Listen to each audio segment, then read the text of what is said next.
Hi, good morning, everybody. Hope everybody's doing all right. Hope everybody had a good week last week. I've been trying to think. I've been studying, and God's been speaking to me all week about a verse that I couldn't get out of my head. I couldn't shake it all week. I'd be doing stuff, and it just pop up in my head. And it was my oldest daughter's first verse that she learned, and it was Matthew 4:19, and it says, "Come follow me, and I'll make you fishers of men." And in this verse, it's Jesus, and he's talking to Simon Peter and Andrew, their brothers, and they're out fishing, and Jesus comes by and he tells them, "Come follow me, and I'll make you fishers of men." And these guys, they drop what they're doing, and they come and they follow Jesus. And I kept thinking about that, but I didn't know what God was wanting me to. I knew "come follow me" was part of it, and I didn't know what he was telling me. Well, then I get to reading, and I'm in Matthew chapter 9, verses 9 through 13. And 13 is mainly the one I want to hit on, but I'll read 9, which is kind of a backdrop of what it is, and it's kind of gives you a little backstory of what's going on. And it's as Jesus was walking along, he saw a man named Matthew sitting at his tax collector's booth, which was a big deal. Tax collecting had, it's a pretty lucrative deal. "Follow me," he says, "and be my disciple," Jesus said to him. So Matthew got up and followed him.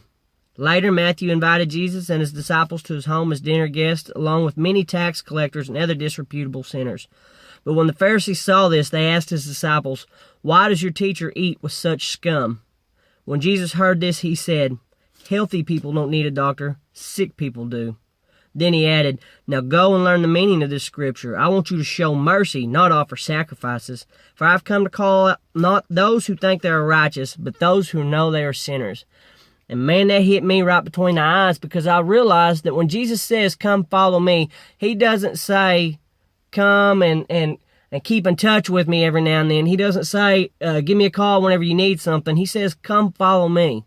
And a lot of times, later on in chapter 13, when he says, then he added, verse 13, he added, "Now go and learn the meaning of this scripture. I want you to show mercy, not offer sacrifices." And so I got to thinking about that. Sacrifices don't necessarily have to mean like an Old Testament way of thinking. He doesn't want us to offer burnt sacrifices. He's not saying sacrifices as far as just time. A lot of times a sacrifice can, or money, and a lot of times a sacrifice can be time.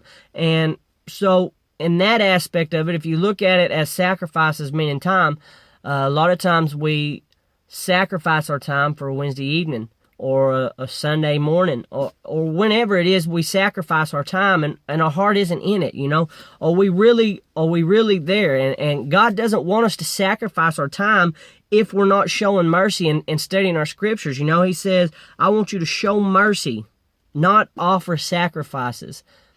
And so we have to realize that we can't just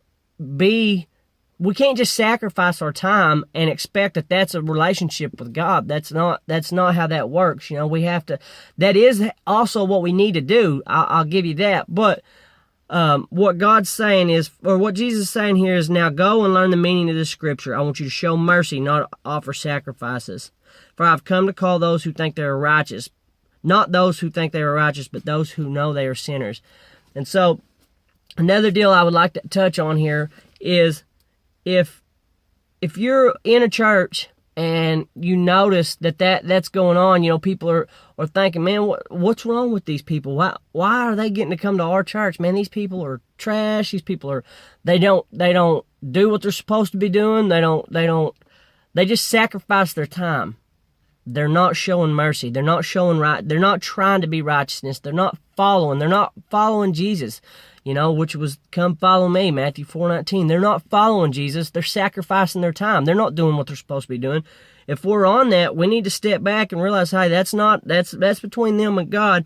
And God didn't call healthy people. He didn't call everybody who's got it all figured out to church. He called the sick people. Them people are sick. I'm sick. You're sick. Everybody who's watching this video, we need Jesus more and more in our lives, and we're all sinners. And the more we get that in our head, the better it's going to be. So I would just like to encourage everyone to not just keep in touch with Jesus, to not just be at church and sacrifice our time, but to study the scriptures and figure out the meanings of this and follow Jesus. We got to follow Jesus closely, and we got to live more like him. We want to get all of him we can. I hope everybody can understand that the closer we are to Jesus, the better life's going to be. It's not going to be a bed of roses ever. That's not how life is. God didn't say that anywhere in the scripture. I've never seen that. But he gives us the tools to overcome our obstacles. And so I hope everybody can have a good week. I hope everybody holds on to this, and keep praying for each other. And I'll talk to y'all next week.